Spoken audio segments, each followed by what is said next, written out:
भाई आदमी थकावट जब भी महसूस करता है कुछ खाने पीने की कमी हो जाए, लेकिन हमारी क्लास में आमतौर पर ऐसा नहीं होता है।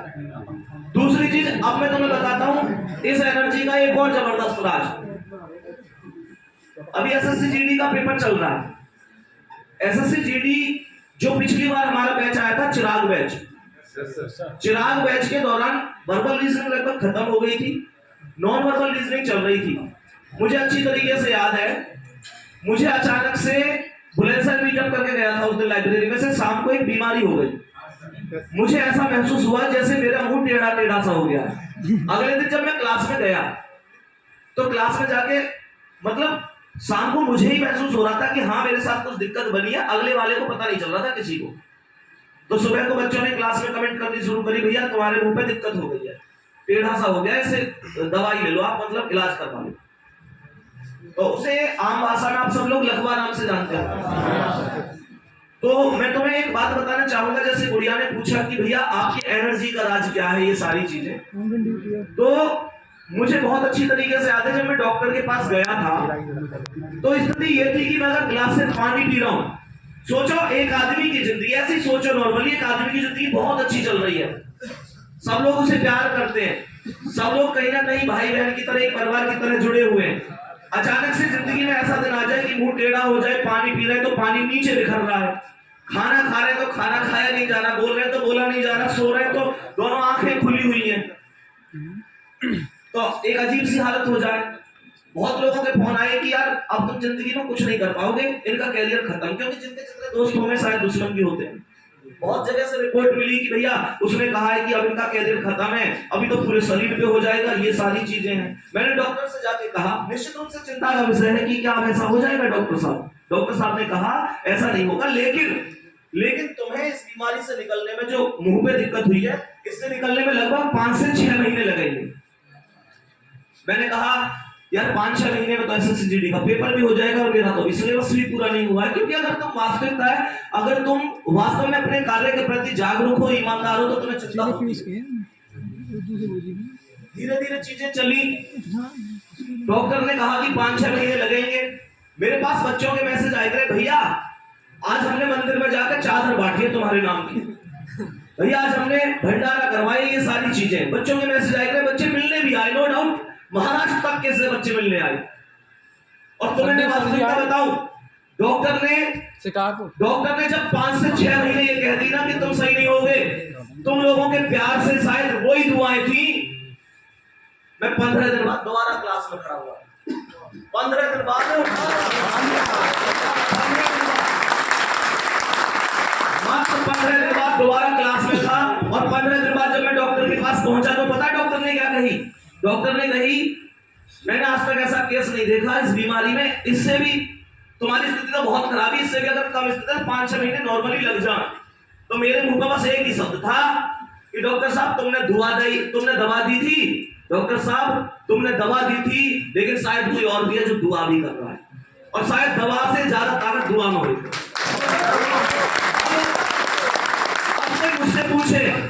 मुझसे पूछे अब इस चीज को एनर्जी पे लाके छोड़ता हूं, जैसे गुड़िया का सवाल था। तो एक बात बताओ, तुम लोग अपनी स्टूडेंट लाइफ में, मैं भी स्टूडेंट रहा हूं, 10-10 रुपया ना हो में कई बार हमारी जेब में, अगर हम स्टूडेंट हैं तो शायद किराए के रुपए नहीं रहते।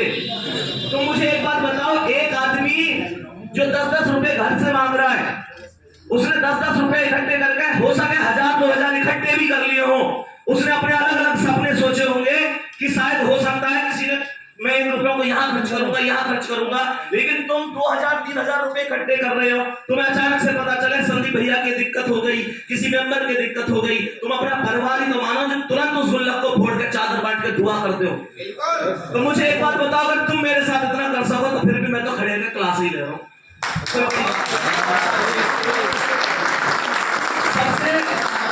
सबसे बड़ी चीज क्लास की यही है। तो सारी एनर्जी, अगर तुम मुझसे कहो भैया एनर्जी का तुम्हारा मतलब एनर्जी का इसका कैसे आती है एनर्जी, तो भैया तुम सब एनर्जी का ही काम करो। बात आ रही समझ में? और बताओ भाई, ठीक है भैया? और किसी हाँ जी बताइए। मुझे रोंग नंबर के भाई बोला सभी लोग सर को सबसे पहले आभार करना चाहूँगा। सर मैं इंडियन आर्मी से हूँ और रात ही आया हूँ। इंडियन आर्मी से? अरे वाह,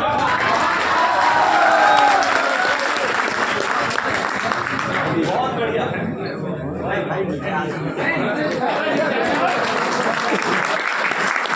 इंडियन आर्मी से बहुत बढ़िया। आ जाओ भाई, इंडियन आर्मी से हैं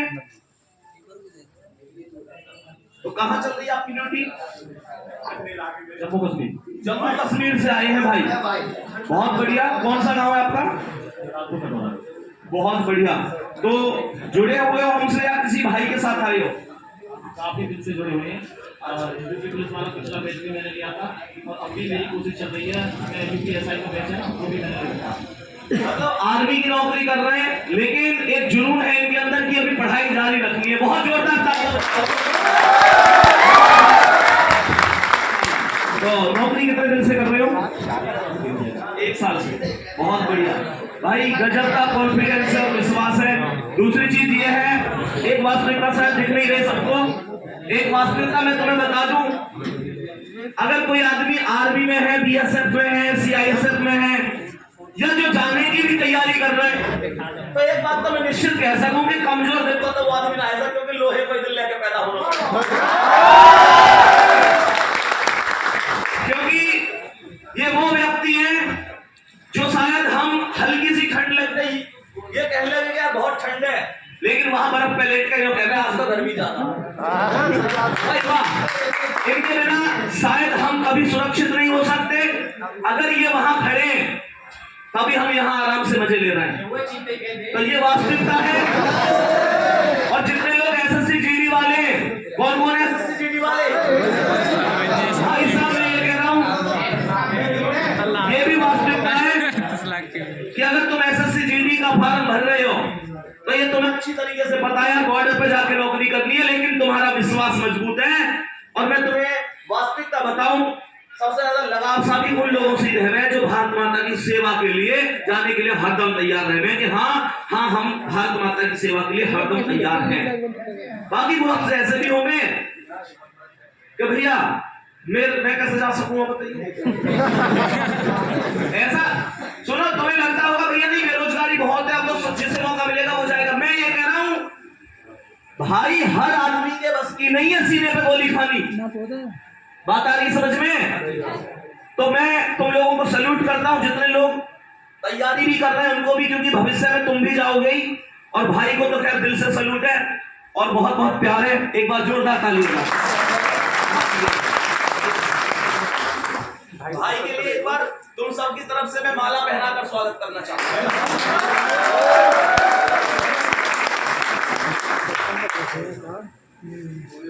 और बताओ भाई, किसी का कोई डाउट? अरे किसी का डाउट? कोई डाउट तो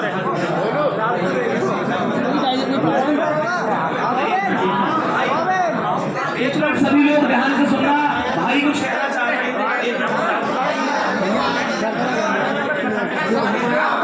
भाई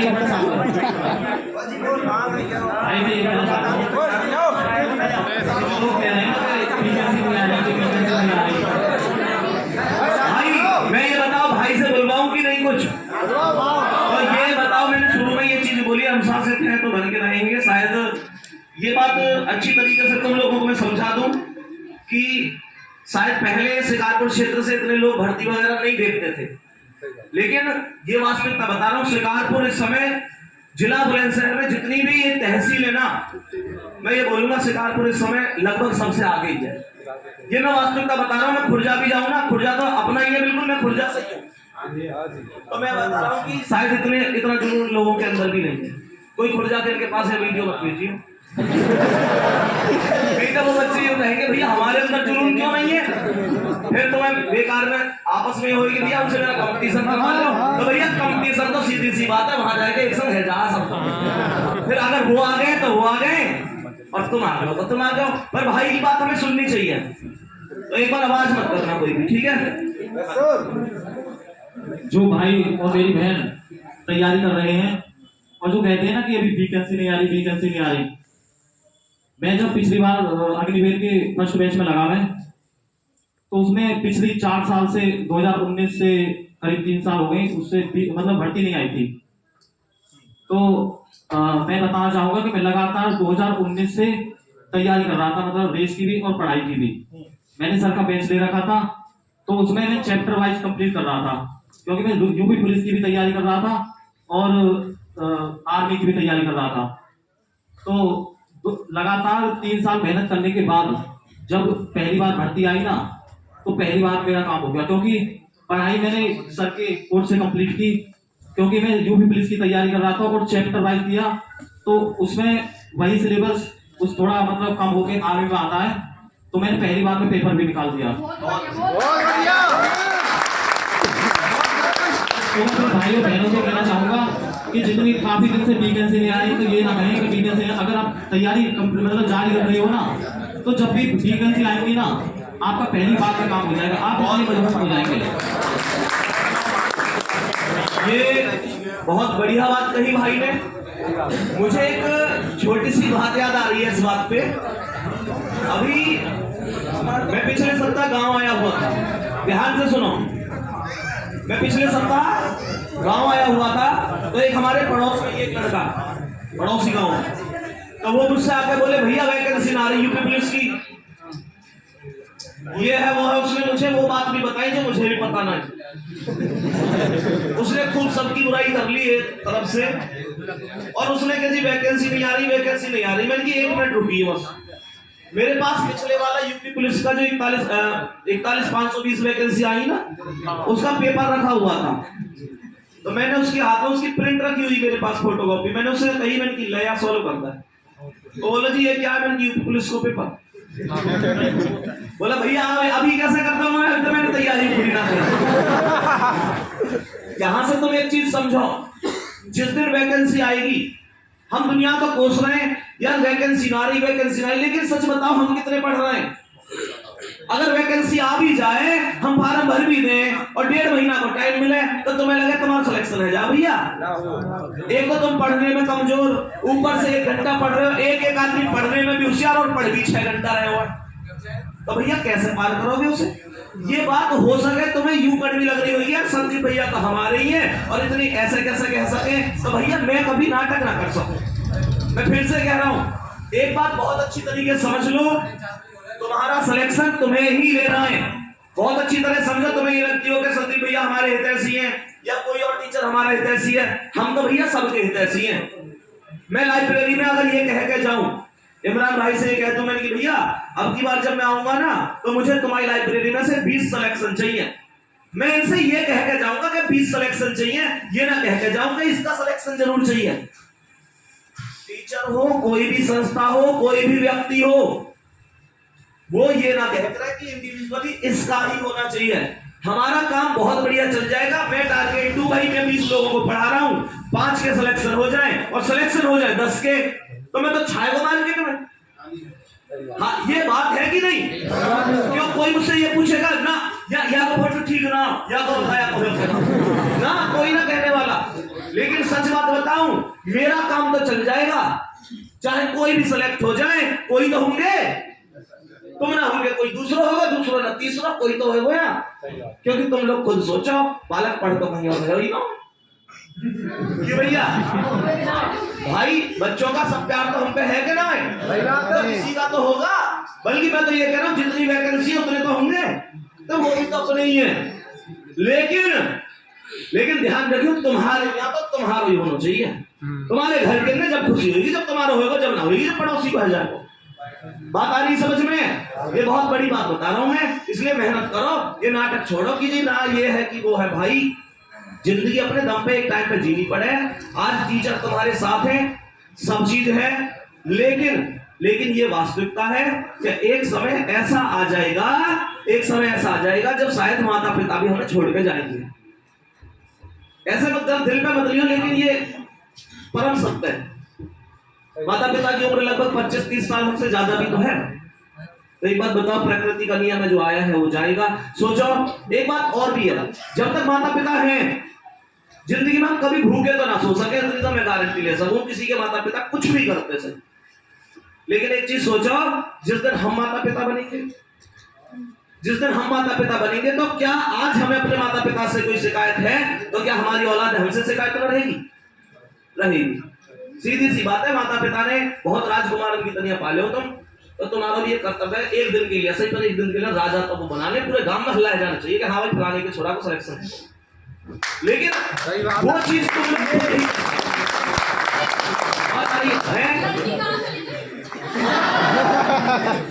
अब सुनो लड़की की बात। जैसे उन्होंने कहा मुझे पता ही ये वास्तविकता है, मुझे पता ही कि ये वास्तविकता है कि ये बोलूंगी। अब लड़कियों की सुनो, लड़कियां किसी बराबर का नहीं, तुम्हारा हक ज्यादा है। कौन कह रहा बराबर का? सब मतलब की चीज तो तुम्हारी मतलब की है। अब सुनो, हम कहाँ आए? लाइब्रेरी, लाइब्रेरी आए, लाइब्रेरी खुल गई, स्त्री ले गए। अब मैं बोलूं पढ़ाई चल रही है, पढ़ के पुलिस में लगोगे, स्त्री ले गए, हाँ या ना? हर चीज स्त्री ले गए। लेकिन इनके और हमारे हिस्सा में तो क्या है? खेको खुल गो। अब लड़का गुस्सा हो गए होंगे, अरे सुनो, लड़की कमजोर, लड़कियों का क्या तुमने देखी होगी, लड़कियों की देखी होगी तुमने कि भैया जैसे मतलब अब ये सोचोगे और ये तो कहीं करते कहीं काम। जैसे तुमने लड़कियों की देखी होगी क्या भैया, लड़की है जैसे, तो हम जैसे घर में कोई काम कर रहे हैं, थोड़ा सा चाकू लग जाए तुम्हें तो कैसे, अरे भैया सुई छूट जाए, सब मेरी भैया, भैया ही तो याद आती है। तो इसका मतलब ये तुम पीछे नहीं, तुम आगे हो। अब लड़का मायूस से हो गए, ये वास्तविकता है। छोटी परेशानी में माया ना करें, और अगर सड़क पे जा रहे हैं और आगे से ट्रक आ जाए तो बहुत लग रहा है बाप रे।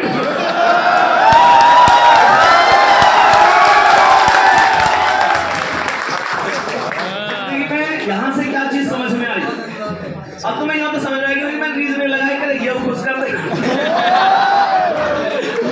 लेकिन यहां से एक चीज ये निकल के आई कि जिंदगी में दोनों का होना ही जरूरी है, कोई भी कम नहीं है। और व्यक्ति के जीवन में शायद माता पिता भाई बहन सब होने ही जरूरी है। किसी एक की कमी भी व्यक्ति के जीवन में कहीं ना कहीं खुशी को कम करती है।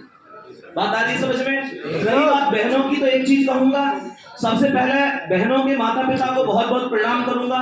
वास्तविकता यह है कि ये कड़वी सच्चाई बता रहा हूं समाज की, लड़कों को सब पढ़ाना चाहे, लेकिन लड़कियों को भी कोई पढ़ा रहा है तो वो बहुत बड़े दिल वाला व्यक्ति है। वास्तविकता बता रहा है, ये वास्तविकता है कि अगर कोई लड़कियों को पढ़ा रहा है, शायद तुम्हारे आस पड़ोस में हर एक लड़की नहीं पढ़ रही होगी, समझ में आ रही है? शायद लड़का हर एक कोचिंग कर रहा है, शायद लड़के ने पढ़ने के सभी मौके मिले, पर लड़के ने कोई मौका मिले। एक और बात, लड़का की इस बात को थोड़ा सा हंसी मजाक में लियो या वैसे ले, लेकिन है सीरियस। लड़का की पढ़ने की कोई उम्र ना है, लड़की पे पढ़ना शुरू करे, एक दो वैकेंसी देखा तुरंत शादी का भी प्रेशर आ जाए। बात आ रही समझ में? तो हमारी बहनों के पास एक लिमिटेड टाइम होता है, और फिर अगले घर में जाके कोई पढ़वा रहा है नहीं पढ़वा रहा, तो भाई उस पर डिपेंड। बात आ रही है, तो बहुत मेहनत कर रही है, तो बहुत सारी बस एक चीज याद रखो, तुम्हारे लिए ये कि हर वैकेंसी लास्ट होनी चाहिए कि भाई आगे भैया मुझे फिर आगे